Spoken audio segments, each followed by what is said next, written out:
Ladies and gentlemen, many people are chattering about a nuclear war. Today, Putin sent in the paratroopers, and many are fearing the next step after that may be nuclear. Do I think he would go that far? Yes. See, unlike the people here that thought a week ago he was not going to go in there, this was going to be averted, and then just a few days ago, ceasefire, it's going to be over soon. It just proves right there. These folks don't know how to read Putin, y'all. They don't. Me, I look at a man that will stop at nothing to get his way and get what he wants.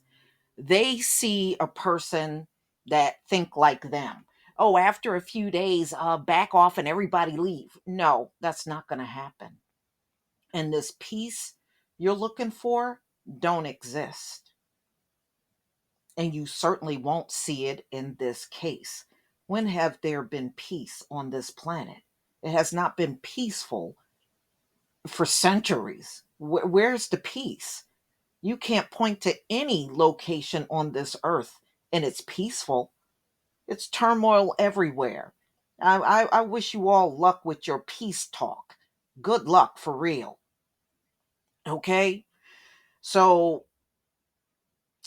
ladies and gentlemen, this thing is intensifying. It's not getting better. I just looked at pictures of Kyiv before doing this video, and they're already saying that the Russians damn near got over half of that city. All right. But if you listen to the US media, which is very biased and slanted in one direction, they're small, but they're fighting, and it's hard for the Russians to over. Oh my God, that's the kind of news you're getting from them. But if you go out and get some real news, because you ain't gonna get real news from America, you can get a good glimpse of what's happening. They done bombed the hell out of Kyiv. It looks horrible. So I'm going to go ahead and play this from NPR. And no, things do not look good. Like I said, it looks like it's getting worse, not better. Over the weekend, Russian President Vladimir Putin gave orders to his nation's nuclear forces. At a hearing today on Capitol Hill, America's top nuclear commander, Admiral Charles Richard, said the U.S. would not respond.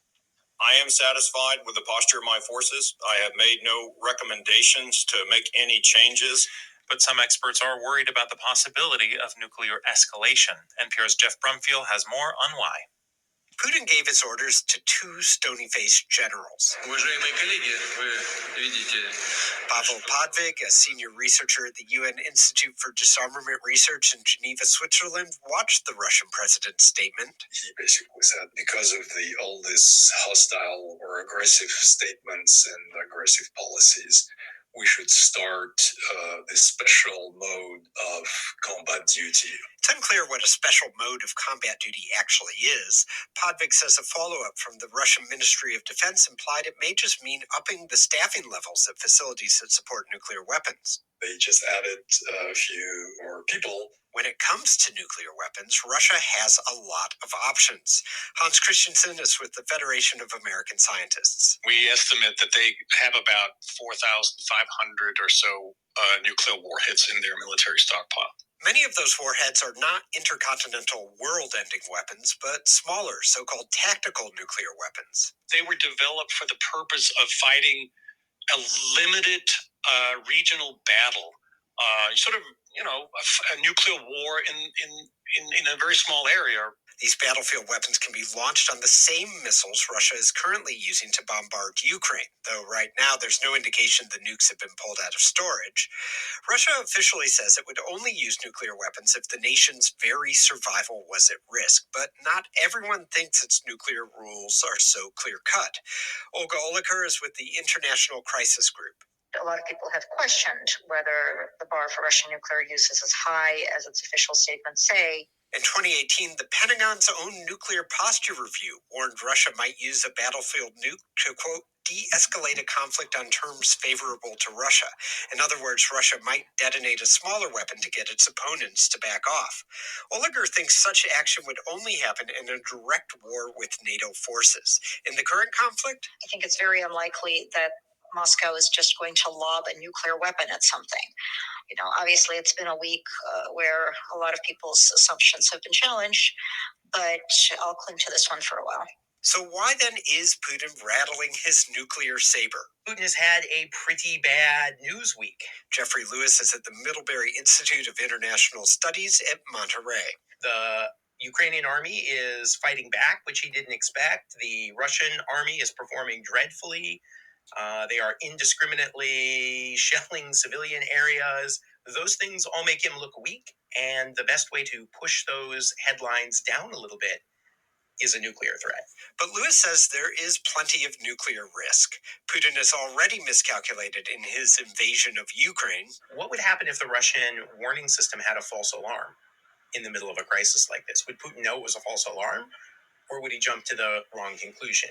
Even if the short-range battlefield nukes are still on the shelf, thousands of Russian and American longer-range missiles are ready to launch in just minutes. And that threat hangs over everything as the conflict in Ukraine drags on. Jeff Brumfield, NPR News. Now, I don't believe them I don't believe anything in American news. I really don't.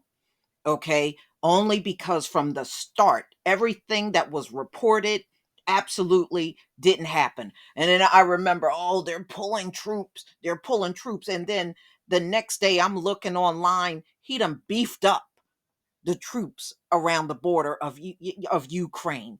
And all this, oh, they're kicking Russians' butt. How do we know what you're saying is right? Because the American news is notorious for lying.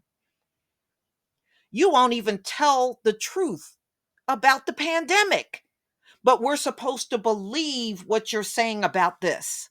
I don't think so. But y'all, please tell me what you think about this story.